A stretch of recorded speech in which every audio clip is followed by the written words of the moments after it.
Ce mardi 18 novembre, Yann Barthès a reçu dans Quotidien Laura Adler, journaliste, historienne et écrivaine, pour la sortie de son livre Le corps des femmes, ainsi que Guillaume Rosier, fondateur de Covid Tracker. Comme à son habitude, TMC s'est montré intraitable en audience. Gérald Darmanin interpellé. Julien Bellevert a repris des images de CNN qui accusent la Russie de dissimuler la réalité de la crise sanitaire avec quelques images inquiétantes des hôpitaux. La chaîne américaine a elle-même intercepté des séquences filmées par les citoyens russes. Un spécialiste a directement impliqué le gouvernement en avançant le chiffre de 120 000 morts de la Covid.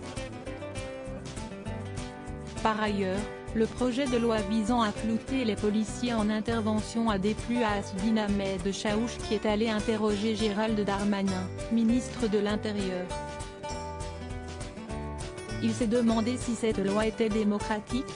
Le successeur de Christophe Castaner a rappelé la multiplication des violences ciblant les policiers. Sophie Dupontel crée la polémique sur les réseaux sociaux. La polémique émanant de l'édition du lundi 16 novembre n'a pas désenflé. Sophie Dupontel, reportée de Yann Barthès, s'est rendue à une manifestation pacifiste de catholiques et a interpellé la police en dénonçant les agissements des protestataires. Accusés de délation par les internautes, ces derniers ont également certifié que l'émission ne s'attaque qu'à la religion dominante en France. Successivement, Quotidien a réuni 44 puis 1,82 million de téléspectateurs, représentant des parts de marché à hauteur de 5,9 et 6,7%, contre 5,3 et 8,9% dans une édition qui avait constitué un record de saison.